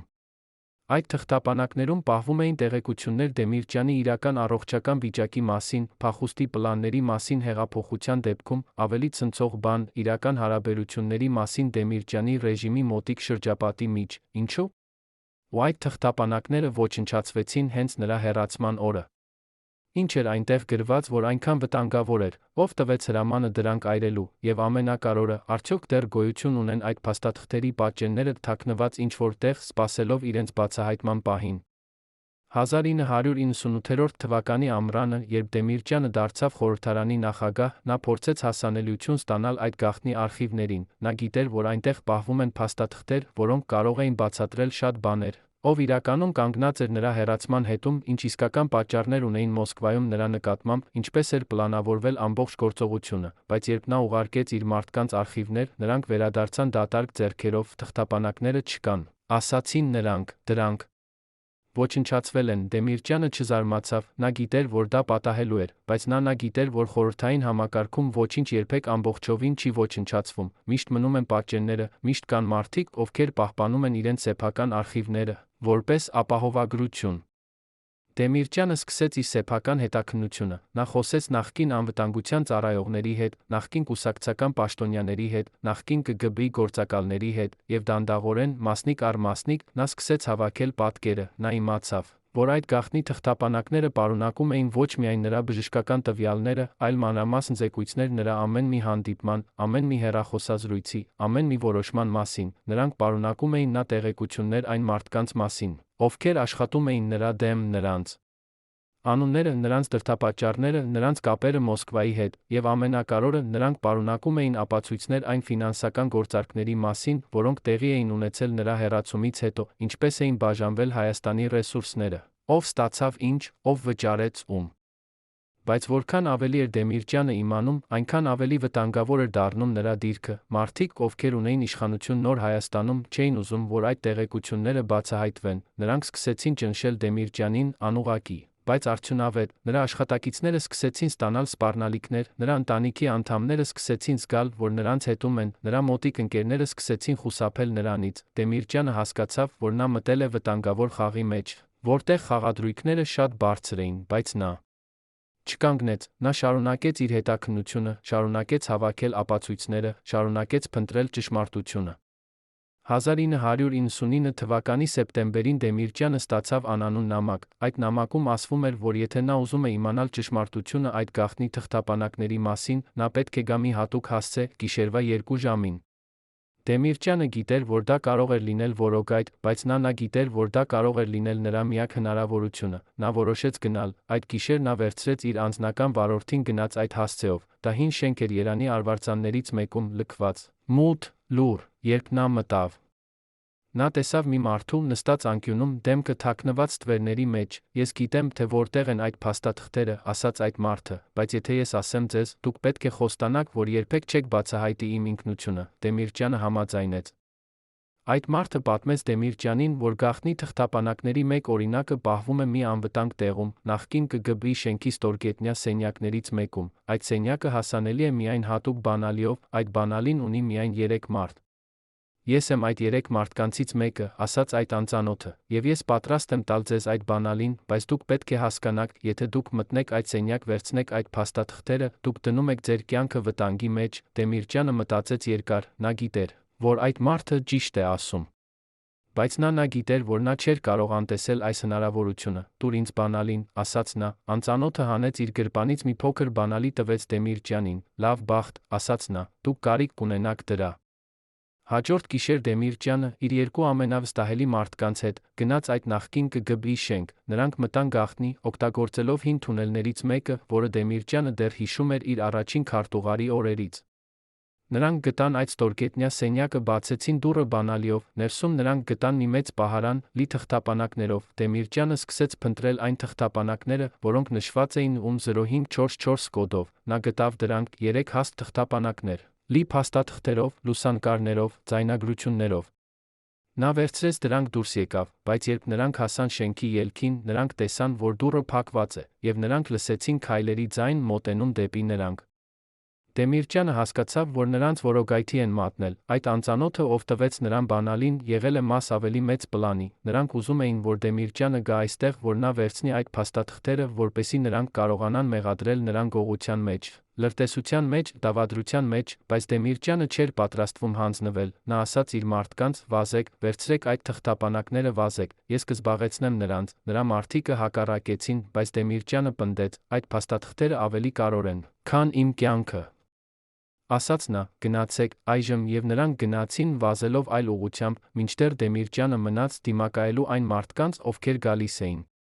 Բայց այն, ինչ տեղի ունեցավ հաջորդը, երբեք լիովին չբացահայտվեց, Դեմիրճյանի մարդիկը փախան այդ շենքից, տարան թղթապանակները անվտանգ տեղ, Դեմիրճյանը վերադարձավ տուն մի քանի ժամ անց, լուռ, հոգնած, բայց անվնաս, երբ նրա կինը հարցրեց, թե ինչ է պատահել։ Նա պարզապես ասաց, ես արեցի այն, ինչ պետք էր անել, նա երբեք չպատմեց մանրամասները, բայց նրա մարդիկը, ովքեր էին այնտեղ, հիշում են, որ երբ նրանք վերադարձան փնտրելու Դեմիրճյանին, նրանք գտան նրան նստած գետնին, շրջապատված կոտրված փաստաթղթերով։ Նա այրել էր մի մասը, այն փաստաթղթերը, որոնք կարող էին վնասել անմեղ մարդկանց, նա պահպանել էր միայն այն փաստաթղթերը, որոնք վերաբերում էին իրեն այն մարդկանց, ովքեր իշխանության մեջ էին։ Այդ գաղտնի թղթապանակները, որոնք Դեմիրճյանը փրկեց այդ գիշեր, դեռ գոյություն ունեն, դրանք պահվում են անվտանգ տեղում, սպասելով այն օրվան, երբ Հայաստանը պատրաստ կլինի իմանալու ամբողջ ճշմարտությունը, դրանք պարունակում են անունները, ամսաթվերը, գումարները, ապացույցները, դրանք պարունակում են այն պատմությունը, որը կարող է փոխել մեր ընկալումը մեր անցյալի մասին, բայց արդյոք մենք պատրաստ ենք այդ ճշմարտությանը, արդյոք մենք ուզում ենք իմանալ, թե ով իրականում դավաճանեց, ով իրականում վաճառեց մեր ազգային շահերը, ով իրականում պատասխանատու է այն ողբերգությունների համար, որոնք տեղի ունեցան, սա հարց է, որին պատասխանել պետք է յուրաքանչյուրս։ Դեմիրճյանի պալատի տակ գոյություն ունեին թունելներ, ապաստարաններ, որոնք նույնիսկ պաշտոնական ճարտարապետները չեն ճանաչում այսօր, ով կառուցեց դրանք գաղտնի, որ էին տանում այդ թունելները, եւ ինչու։ Ու Դեմիրճյանը անձամբ ստուգում էր այդ փախուստի ուղիները ամեն գիշեր իր վերջին ամիսներին, անձնական պահապանությունը պահպանել է այդ գաղտնիքները ավելի քան 3 տասնամյակ, բայց այսօր նրանք խոսում են առաջին անգամ, ինչ էին այդ թունելները իրականում։ Արդյոք դրանք պարզապես փախուստի ուղիներ էին, թե ավելի խորը նպատակ ունեին, եւ ամենակարևորը, արդյոք Դեմիրճյանը երբ է օգտագործեց դրանք, եթե այո, ապա երբ, ինչու։ Հանրապետության հրապարակի տակ, խորը երկրի ներսում կա ամբողջ ստորգետնյա քաղաք, կառուցված 1960-70 թվականներին, այդ ստորգետնյա համակարգը ներառում է թունելներ, սենյակներ, պահեստներ, նույնիսկ փոքր հիվանդանոց կապի կենտրոն, դա կառուցվել է որպես ապաստարան միջուկային պատերազմի դեպքում, բայց այն նա ծառայել է որպես գաղտնի փախուստի ուղի բարձրաստիճան պաշտոնյաների համար։ Դեմիրճյանը գիտեր այդ թունելների մասին իր առաջին օրերից որպես առաջին քարտուղար, նրան ցույց տվեցին ամեն մի ելքը, ամեն մի գաղտնի դուռը, ամեն մի անվտանգ սենյակը, եւ նա օգտագործեց այդ գիտելիքը իր ամբողջ կարիերայի ընթացքում։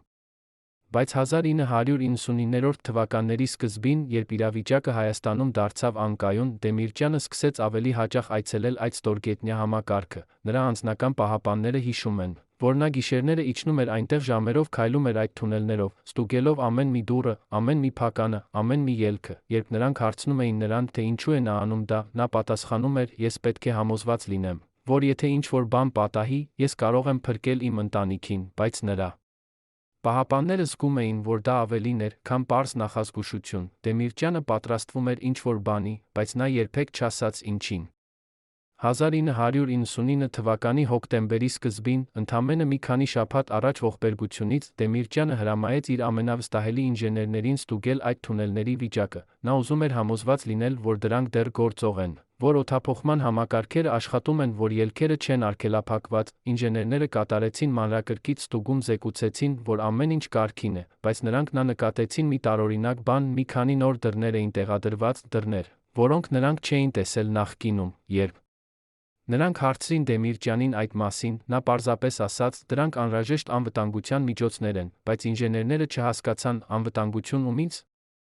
Ճշմարտությունը, որը բացահայտվեց միայն տարիներ անց, այն էր, որ Դեմիրճյանը ստեղծել էր իր սեփական գաղտնի ցանցը այդ թունելների ներսում, նա տեղադրել էր հատուկ սենյակներ, որտեղ պահպանում էր փաստաթղթեր, ձայնագրություններ, ապացույցներ։ Նա ստեղծել էր մի տեսակ ժամանակի կապսուլա, լի տեղեկություններով, որոնք նա ուզում էր պահպանել ապագա սերունդների համար, այդ սենյակներից մեկում նա պահպանում էր իր անձնական հուշերը, մյուսում գաղտնի փաստաթղթերը, որոնք նա փրկել էր այդ գիշերվա արշավից։ Երրորդում ձայնագրությունները իր ամենակարևոր հանդիպումների, նա ստեղծում էր մի արխիվ, որը կարող էր վկայել ճշմարտության մասին, երբ նա այլս չէր լինի։ Բայց ինչու Դեմիրճյանը այդքան անհանգստացած էր իր անվտանգության համար, արդյոք նա գիտեր, որ ինչ-որ բան պատահելու է, արդյոք նա ստացել էր նախազգուշացումներ, նրա մոտիկ ընկերներից մեկը հիշում է մի զրույց, որը տեղի ունեցավ 1999 թվականի սեպտեմբերին, Դեմիրճյանը ասաց, ես զգում եմ, որ ինչ-որ բան մոտենում է, ես չգիտեմ ինչ, բայց ես զգում եմ դա իմ ոսկորներում, եւ ես պետք է պատրաստ լինեմ, երբ նրա ընկերը հարցրեց, թե ինչի նա պատրաստվում, Դեմիրճյանը պարզապես ժպտաց ասաց, ամեն ինչին։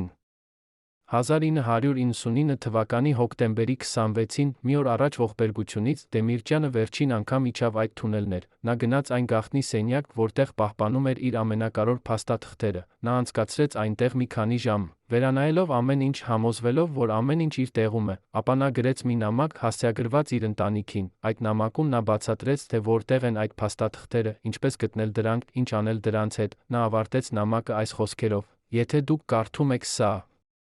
նշանակում է, ես այլս ձեզ հետ չեմ, բայց իմացեք, որ ես սիրում էի ձեզ ավելի, քան կյանքը, եւ ամեն ինչ, ինչ ես արեցի ձեզ համար, մեր ժողովրդի համար։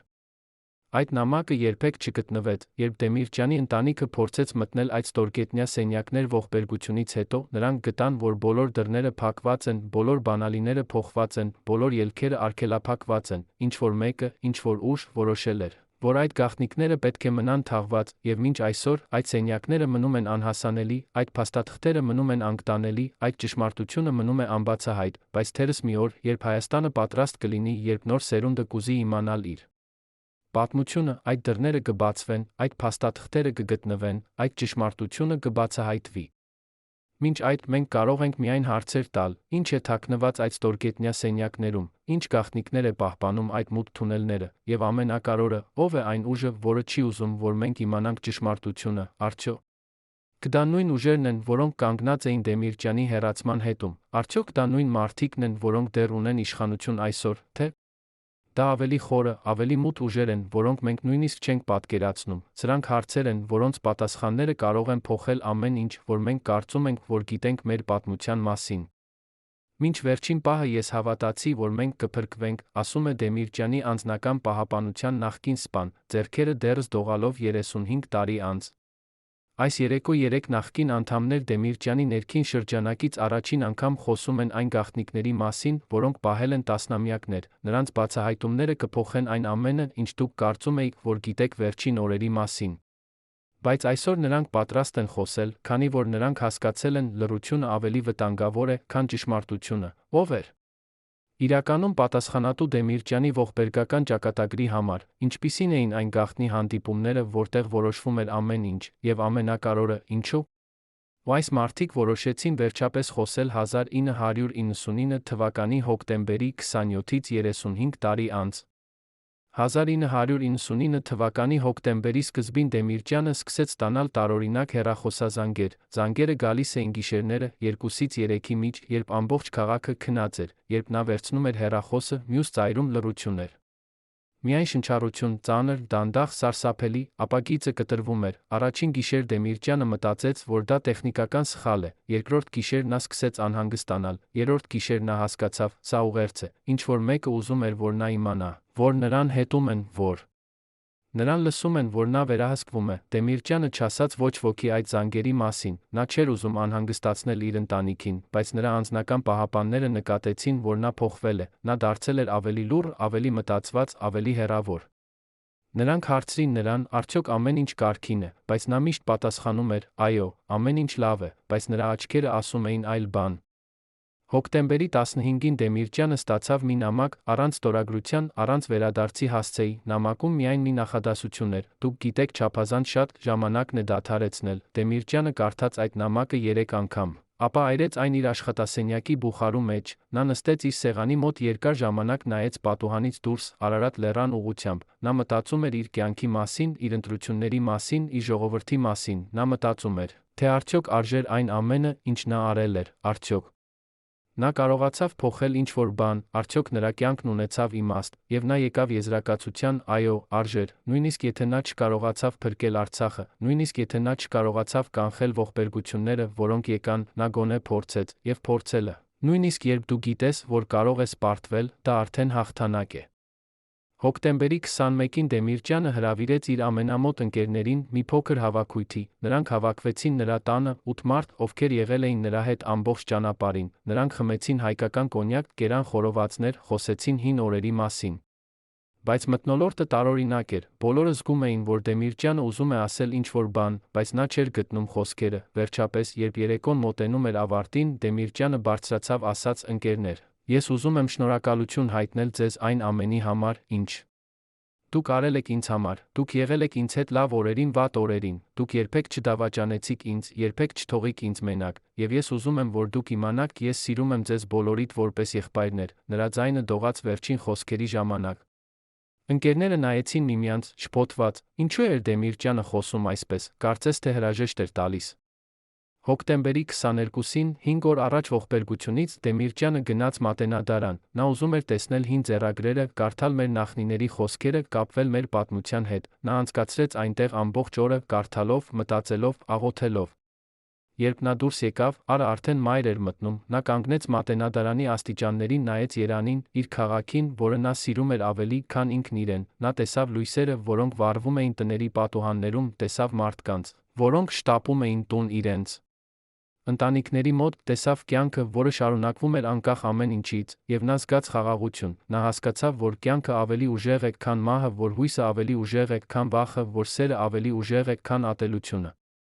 Հոկտեմբերի 23-ին Դեմիրճյանը գրեց իր վերջին նամակը, հասցեագրված հայ ժողովրդին, այդ նամակում նա գրեց. «Սիրելի հայրենակիցներ, եթե դուք կարդում եք այս տողերը, նշանակում է իմ ճանապարհը ավարտվել է, բայց ես ուզում եմ, որ դուք իմանաք, ես երբեք չզղջացի իմ ընտրությունների համար, ես ընտրեցի կանգնել ձեզ հետ, ընտրեցի պայքարել ձեր իրավունքների համար, ընտրեցի սիրել ձեզ անվերապահորեն, եւ եթե ինձ տրվեր հնարավորություն ապրել կրկին, ես կանեի նույն ընտրությունները, մի լացեք ինձ համար։ Փոխարենը, շարունակեք Պայքարը, որը մենք սկսեցինք, պաշտպանեք ձեր հողը, պահպանեք ձեր մշակույթը, սիրեք ձեր երեխաներին, եւ երբեք մի մոռացեք, որ դուք հայ եք, ազգ, որը տարածվել է հազարամյակներ, ազգ, որը գոյատել է բոլոր փորձություններից, ազգ, որը կշարունակի ապրել հավերժ, նա ստորագրեց նամակը, դրեց այն ծրարի մեջ, տվեց իր ամենավստահելի օգնականին, հրահանգով բացել այն միայն, եթե նրան ինչ-որ բան պատահի։ Հոկտեմբերի 26-ին, մի օր առաջ ողբերգությունից, Դեմիրճյանը արթնացավ շատ վաղ, լուսաբացից առաջ, նա չէր կարողացել քնել ամբողջ գիշեր, նա վերցավ իր բաճկոնը, դուրս եկավ պատշգամբ, օդը սառն էր, բայց թարմ, նա շնչեց խորը, նայեց երկնքին։ Աստղերը դեռ տեսանելի էին, բայց արևելքում արդեն սկսում էր բացվել, նա մտածեց իր մանկության մասին, երբ նա վազում էր Արցախի դաշտերում, երբ նա երազում էր մեծ բաների մասին, երբ նա հավատում էր, որ ամեն ինչ հնարավոր է, նա մտածեց իր ծնողների մասին, ովքեր սովորեցրին նրան պատվել։ Աշխատանքը, սիրել ճշմարտությունը, պաշտպանել թույլերին, նա մտածեց իր կնոջ մասին, ով միշտ կանգնած էր նրա կողքին, նույնիսկ երբ ամբողջ աշխարհը դեմ էր նրան, նա մտածեց իր երեխաների մասին, ովքեր էին նրա ամենամեծ հպարտությունը, նրա ամենամեծ սերը։ Եվ նա զգաց երախտագիտություն կյանքի համար, որը նա ապրել էր, մարդկանց համար, ում նա ճանաչել էր, փորձառությունների համար, որոնք նա ունեցել էր։ Այդ առավոտ, երբ նա պատրաստվում էր գնալ խորհրդարան, նրա կինը ասաց նրան. «Կարեն, ես վախենում եմ, ես չգիտեմ ինչից, բայց ես զգում եմ, որ ինչ-որ բան սխալ է»։ Դեմիրճյանը գրկեց նրան, ասաց. «Մի վախեցիր, ամեն ինչ լավ կլինի, ես խոստանում եմ»։ Բայց երբ նա նայեց նրա աչքերին, նա տեսավ արցունքներ, եւ նա հասկացավ, որ նա չի կարող պահպանել այդ խոստումը։ Նա համբուրեց նրան երկար, նուրբ, սիրով լի համբույր, ապա նա հեռացավ, նա չդարձավ հետ, նա չէր ուզում, որ նա տեսնի արցունքները, որոնք սկսում էին հոսել նրա աչքերից։ Ճանապարհին դեպի խորհրդարան Դեմիրճյանը նայեց պատուհանից, դուրս տեսավ Երանը, իր սիրելի քաղաքը, նա տեսավ Հանրապետության հրապարակը, որտեղ նա անցկացրել էր իր կյանքի լավագույն տարիները, նա տեսավ օպերայի թատրոնը, որտեղ նա հաճախ գնում էր իր կնոջ հետ։ Նա տեսավ Կասկադը, որը նա օգնել էր կառուցել, նա տեսավ Արարատը, մեր հավերժական խորհրդանիշը, մեր հույսը, մեր երազը, եւ նա զգաց սեր, անսահման, անվերջ, անմահ սեր իր հայրենիքի նկատմամբ, նա գիտեր, որ անկախ նրանից, թե ինչ պատահի, այդ սերը կմնա։ Այդ սերը կանցնի սերնդից սերունդ, այդ սերը կպահպանի մեր ազգը, այդ սերը կլինի մեր փրկությունը։ Երբ նա մտավ խորհրդարանի շենք, նա զգաց տարօրինակ զգացում, կարծես թե ժամանակը դանդաղել էր, կարծես թե ամեն ինչ տեղի էր ունենում դանդաղ շարժումով, նա տեսավ իր գործընկերներին, ովքեր ողջունում էին նրան, նա տեսավ պահապանները, ովքեր բացում էին նրա համար դռները, նա տեսավ լրագրողներին, ովքեր փորձում էին հարցնել նրան, բայց ամեն ինչ թվում էր հեռավոր, անիրական, կարծես թե երազ, նա բարձրացավ աստիճաններով դեպի նիստերի դահլիճ, նա մտավ ներս նստեց իր տեղում, խորհրդարանի նախագահի աթոռին, նա նայեց դահլիճին, լի պատգամավորներով, լի կյանքով, լի հույսով, եւ նա մտածեց. «Սա է ժողովրդավարությունը, սա է ազատությունը, սա է այն, ինչի համար մենք պայքարեցինք»։ Ապա տեղի ունեցավ այն, ինչ տեղի ունեցավ, կրակոցները, աղաղակները, քաոսը, Դեմիրճյանը չվախեցավ, նա նստած մնաց իր տեղում, հանգիստ, արժանապատիվ, ուժեղ, նա նայեց այն մարդկանց աչքերին, ովքեր եկել էին սպանելու։ Եվ նա տեսավ նրանց մեջ ոչ թե ատելություն, այլ վախ, նրանք վախենում էին ճշմարտությունից, վախենում էին փոփոխությունից, վախենում էին ապագայից, եւ Դեմիրճյանը զգաց ողորմություն նրանց նկատմամբ, քանի որ նա հասկացավ, որ նրանք էին իրական զոհերը, ոչ թե նա ապրել էր լիարժեք կյանք, նա սիրել էր։ Սիրված էր եղել, նա պայքարել էր արդար գործի համար, բայց նրանք կապրեին իրենց մնացած կյանքը մեղքի բեռով, ապաշխարության տանջանքով, հարցով, արդյոք արժեր այն, ինչ նրանք արեցին։ Պատկերացրեք մի վալիզ, լի ոսկե շիշերով, դոլարներով, բեռնված շտապ ինքնաթիռի մեջ 1999 թվականի հոկտեմբերի 26-ի գիշերը, այդ ինքնաթիռի օդաչուն դեռ ապրում է, այսօր պնդում է, որ բեռը հասավ Շվեյցարիա։ Բայց պաշտոնական փաստաթղթերում այդ հարստությունները գոյություն չունեն, քանի տոննա ոսկի անհետացավ այդ գիշերը երկրի պահուստներից, եւ ով է այսօր տիրապետում այն գաղտնի հաշիվներին, որոնք բացվել էին Դեմիրճյանի անունով, բայց որոնք նա երբեք չէր տեսել, ինչպես է հնարավոր, որ մի մարդ, ով ապրեց համեստ կյանք, մեռավ առանց անձնական հարստության ունենալ միլիոնավոր դոլարներ օտարերկրյա բանկերում, ով բացեց այդ հաշիվները, ով լցրեց դրանք, եւ ամենակարևորը, ով դատարկեց դրանք ողբերգությունից հետո։ 1999 թվականի նոյեմբերին, երբ Հայաստանը դեռ ցնցված էր խորհրդարանի ողբերգությունից, մի խումբ միջազգային լրագրողներ սկսեց հետաքննություն, նրանք լսել էին լուրեր այն մասին, որ Դեմիրճյանը ունեցել է գաղտնի հաշիվներ Շվեյցարիայում, Լիխտենշտայնում, Կիպրոսում նրանք սկսեցին փնտրել ապացույցներ, եւ նրանք գտան ինչ-որ բան, փաստաթղթեր, որոնք ցույց էին տալիս, որ իսկապես բացվել էին հաշիվներ Դեմիրճյանի անունով, բայց երբ նրանք փորձեցին ավելի խորը հետաքննել, նրանք բախվեցին պատին։ Բանկերը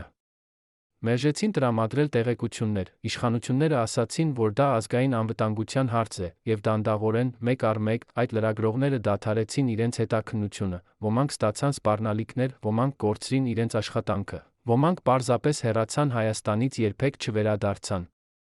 Բայց մի լրագրող, Ժակը, ֆրանսիացի, չդադարեցրեց, նա շարունակեց փնտրել, շարունակեց հարցեր տալ, շարունակեց փորել, եւ 1999 թվականի կեսերին նա գտավ ինչ-որ բան, մի փաստաթուղթ, որը փոխեց ամեն ինչ։ Այդ փաստաթուղթը ցույց էր տալիս, որ այդ հաշիվները բացվել էին ոչ թե Դեմիրճյանի կողմից, այլ ուրիշների կողմից, օգտագործելով նրա անունը ստորագրությունը։ Դա եղել է կեղծիք, մանրակրկիտ պլանավորված, վարպետորեն իրականացված կեղծիք, նպատակը պարզ էր՝ ստեղծել ապացույց, որ Դեմիրճյանը կոռումպացված էր, որ նա գողացել էր ժողովրդի գումարները, որ նա արժանի չէր այն հարգանքին, որը մարդիկ ցուցաբերում էին նրան, բայց ով էր այդ կեղծիքի հետում, ով ուներ ռեսուրսները, կապերը, իրականացնելու այդպիսի բարդ գործողություն։ Ժակը շարունակեց իր հետաքննությունը, հասավ մի անուն, որը նա երբեք չէր սպասում լսել, դա էր մի նախկին բարձրաստիճան պաշտոնյա, ով աշխատել էր Դեմիրճյանի հետ տարիներ շարունակ, ով ներկայացել էր որպես նրա ընկեր, բայց ով իրականում եղել էր նրա ամենամեծ թշնամին։ Այդ մարդը, անվանենք նրան Վարդանը, եղել էր այն ուժի ներկայացուցիչը, որը ուզում էր վերահսկել Հայաստանը ողբերգությունից հետո, նա եղել էր այն մարդը, ով կազմակերպել էր այդ կեղծ հաշիվները, ով տարածել էր լուրերը Դեմիրճյանի կոռուպցիայի մասին, ով փորձել էր ոչնչացնել նրա հիշատակը, բայց ինչու Վարդանը այդքան ատում էր Դեմիրճյանին, պատասխանը պարզ էր, նախանձ, Վարդանը միշտ ուզել էր լինել այն, ինչ Դեմիրճյանն էր, սիրված, հարգված, հզոր, բայց նա երբեք չկարողացավ հասնել դրան։ Եվ երբ Դեմիրճյանը մեռավ, Վարդանը տեսավ իր հնարավորությունը ոչնչացնել նրա հիշատակը, զբաղեցնել նրա տեղը։ Ժակը հրապարակեց իր հետաքննության արդյունքները 1999 թվականի վերջին, հոդվածը հրապարակվեց մի խոշոր ֆրանսիական թերթում, առաջացրեց սենսացիա, մարդիկ սկսեցին հասկանալ, որ Դեմիրճյանը զոհ էր եղել ոչ միայն ֆիզիկական, այլ բարոյական սպանության, նրա թշնամիները փորձել էին ոչնչացնել ոչ միայն նրա մարմինը, այլ նրա անունը, նրա հիշատակը, նրա ժառանգությունը, բայց նրանք ձախողվեցին, քանի որ ճշմարտությունը միշտ գտնում է իր ճանապարհը, կարող է տել տարիներ, տասնամյակներ, բայց ի վերջո ճշմարտությունը միշտ բացահայտվում է, եւ երբ դա տեղի է ունենում, սուտը փլուզվում է, միայն ճշմարտությունը մնում է։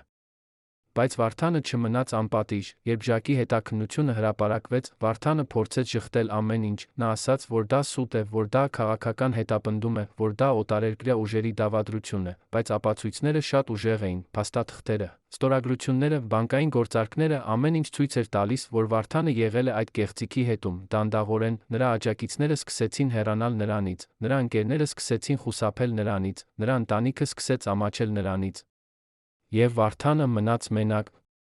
մերժված, ատված, անիծված, նա ապրեց իր վերջին տարիները մեկուսացված, հիվանդ, հետապնդվող իր անցյալի ուրվականներից, եւ երբ նա մեռավ 1998 թվականին, ոչ ոք չգնաց նրա թաղմանը, նրա գերեզմանը մնաց առանց ծաղիկների, առանց արցունքների, առանց սկի։ Այսօր, երբ մենք նայում ենք հետ այդ իրադարձություններին, մենք տեսնում ենք, թե ինչպես է ճշմարտությունը հաղթում սուտին, Դեմիրճյանի անունը մաքրվեց, նրա հիշատակը վերականգնվեց, նրա ժառանգությունը պահպանվեց, եւ այսօր, երբ մարդիկ խոսում են Դեմիրճյանի մասին, նրանք խոսում են հարգանքով, սիրով, երախտագիտությամբ, նրանք հիշում են նրան ոչ թե որպես կոռումպացված պաշտոնյա, այլ որպես մի մարդ, ով սիրեց իր ժողովուրդը ավելի, քան ինքն իրեն, ով պայքարեց իրենց իրավունքների համար, ով զոհեց ամեն ինչ իրենց ապագայի համար։ Եվ դա է իսկական հաղթանակը, ոչ թե իշխանության մեջ լինելը, այլ մարդկանց սրտերում մնալը։ Գիտեք, թե ինչ է ամենավտանգավորը ցանկացած ռեժիմի համար, ոչ թե զինված ապստամբությունը, ոչ թե տնտեսական ճգնաժամը, այլ մի մարդը, ով համարձակվում է ասել ճշմարտությունը։ Դեմիրճյանը եղավ այդպիսի մարդ, նա համարձակվեց խոսել Արցախի մասին, երբ Մոսկվան պահանջում էր լռություն, նա համարձակվեց պաշտպանել իր ժողովրդին, երբ իշխանությունները պահանջում էին հնազանդություն, նա համարձակվեց մնալ հավատարիմ իր սկզբունքներին, երբ բոլորը ասում էին նրան՝ փոխվիր կամ մեռիր։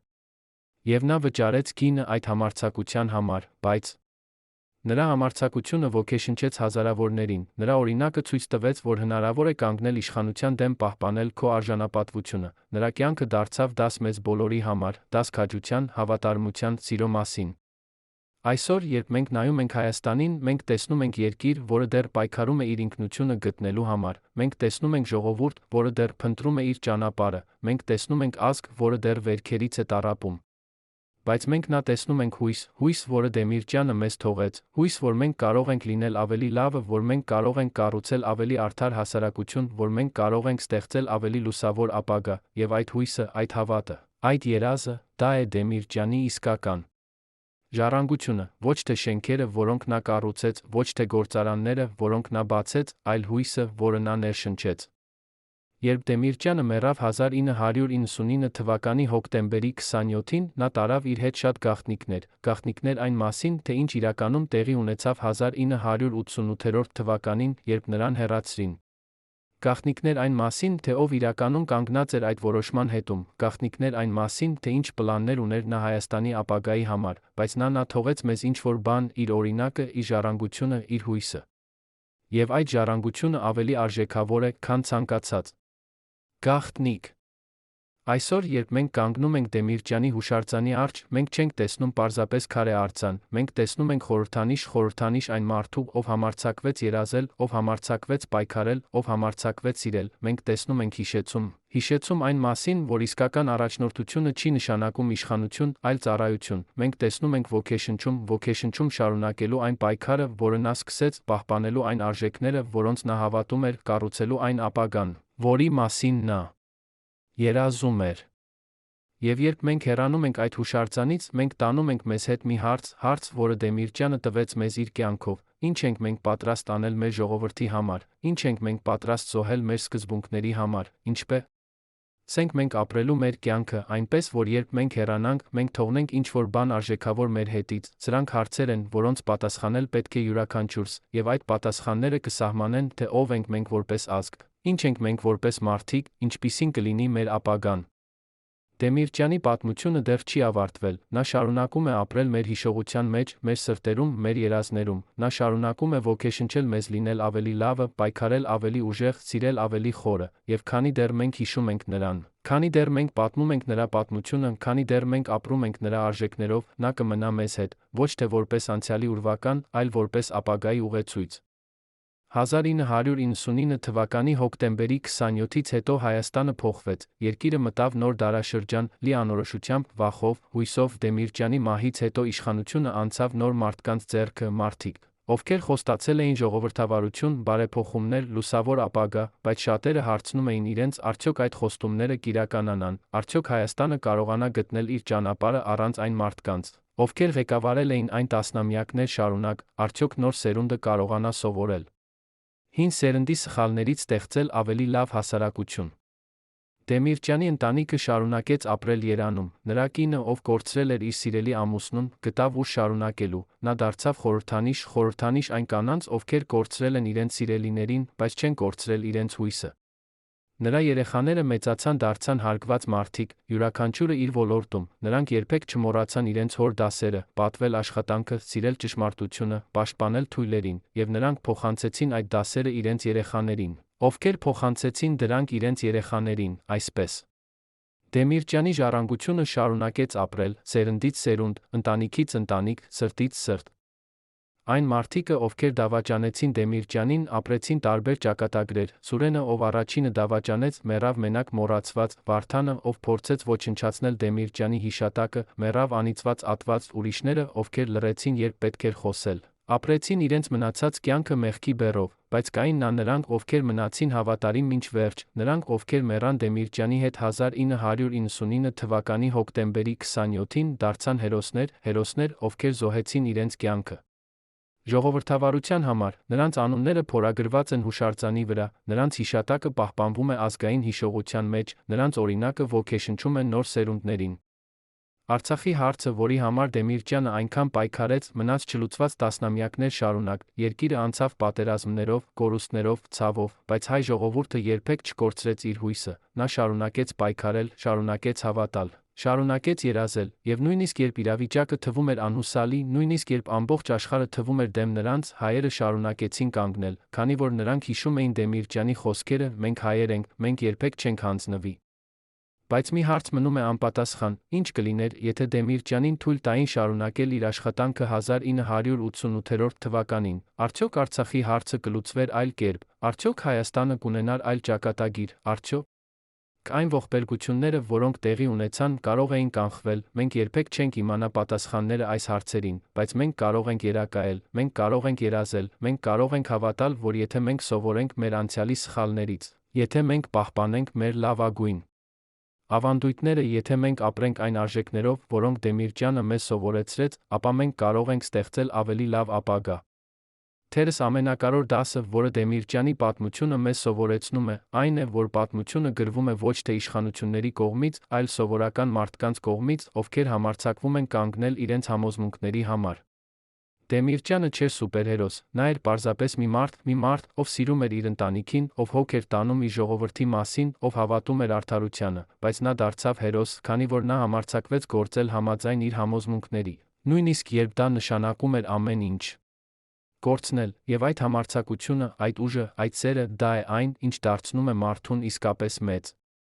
Այսօր, երբ մենք նայում ենք Հայաստանին, մենք տեսնում ենք երկիր, որը դեռ փնտրում է իր ինքնությունը, մենք տեսնում ենք ժողովուրդ, որը դեռ բուժում է իր վերքերը, մենք տեսնում ենք ազգ, որը դեռ պայքարում է իր գոյատման համար։ Բայց մենք նա տեսնում ենք հույս նոր սերնդի մեջ, որը մեծանում է ազատ անկախ Հայաստանում, հույս այն մարդկանց մեջ, ովքեր շարունակում են պայքարել արդարության համար, հույս այն ապագայի մեջ, որը մենք կարող ենք ստեղծել միասին, եւ այդ հույսը, այդ հավատը, այդ սերը, դա է Դեմիրճյանի իսկական ժառանգությունը մեզ համար։ Հարգելի հեռուստադիտողներ, եթե դուք հետել եք այս ողբերգական պատմությանը մինչ վերջ, գրեք մեկնաբանություններում, թե որ քաղաքից եք, մեզ համար կարող է իմանալ, թե որտեղ է Կարեն Դեմիրճյանը դեռ հիշվում, եւ բաժանորդագրվեք ալիքին, չբաց թողնելու ճշմարտությունը պատմության կուռքերի մասին։